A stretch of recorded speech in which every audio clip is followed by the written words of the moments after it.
Hello everyone and welcome. I am Jay Beebs and this is the 7th episode of the Barrow Road to Glory. We're doing pretty good so far. We're in the championship and obviously things are going good, but the ultimate goal is to get up to the Premier League and then obviously win the Champions League. So I'm just going to expedite that process a little bit. I'm making some big transfers this episode and I'm leaving you guys on a cliffhanger. So let's get into it. Adriel Baloa, however you say his name, he's from the Ivory Coast, 76 overall, signing him for 9.4 million. He is now one of the best players on the team, and obviously, I think he's easily a championship quality winger. Maybe not Premier League caliber just quite yet, but I mean, he's 28, maybe with dynamic potential, we can make him a 78. That's all I'm really asking from him. But yeah, he's got a good left foot, and I really think he will help us get over that final hump.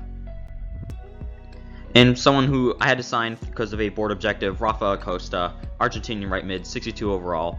I'm probably going to sell him next season, but board objective, I had to sign him. And of course, the youth academy keeps going on no matter what. Going to Argentina for 9 months to get some attackers.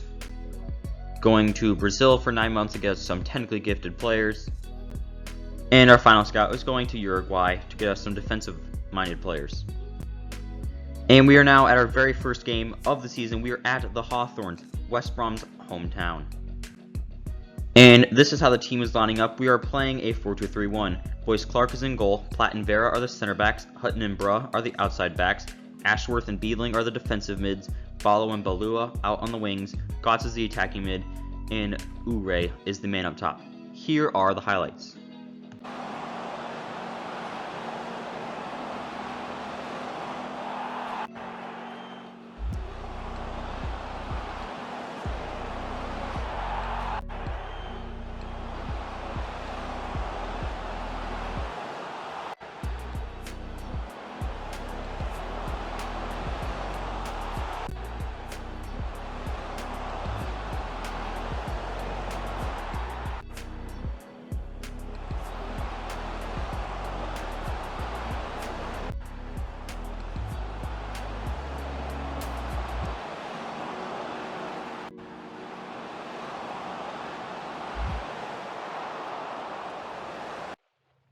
So I would consider that a pretty good start to your managerial career. Well, really this season. 8-0 victory to open the season. This is the first time people have seen us this year. 8-0. I mean, expected goal is 8.3. I mean, we dominated them on the counter. We did not need to possess the ball. 8-0 win to open up the season. You know, I always try to win the first game of the season because I think it, kind of sets up your team for success. And I think West Brom are even one of the better teams, so if we can do this to them, hopefully those results can carry and we can go up. So Arthur Greenwood will be loaned out. He is going to Spanish side UD Ibiza for a year. Just trying to loan him out. Ryan Alsop will be joining the first team to be a backup goalkeeper, 32 years old, English. I think it's a pretty good signing. You can back up Boyce Clark. And Rashid Al-Masari will also be a backup, but he's going to be like a third string. So I'll probably keep Alsop around for this season, maybe even the season after that, and then Al-Masari should hopefully develop and consider himself the now number 2 goalkeeper. Omar Al-Nasser will also be joining the first team. As you can tell, whenever I played that first game, we did not have a backup goalie. All of them left, so had to go to the free agents list and just sign up a couple of goalies.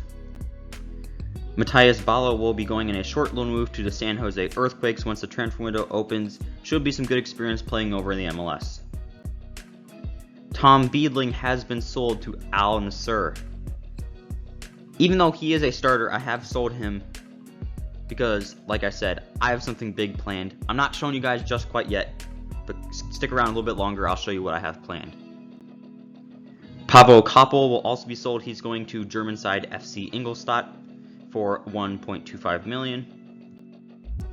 Patrick Bruh has also been sold. He is going to Spanish side Deportivo Alves for 2.45 million. And we got some bad news. Our starting center back, pretty much the guy that carries the defense, Andrew Vera, has a broken elbow injury. He's out for the next 7 weeks. This is happening in late December, so he's likely going to be out for a cup run if we have one. And really, I'm probably not going to overreact. Probably won't sign a center back because it's only 7 weeks, but we're going to need to rely on some youth players.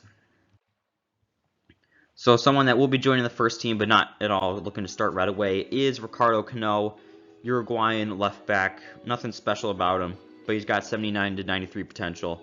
Obviously, a player of that potential you have to keep. Alright, so this is what I've been planning.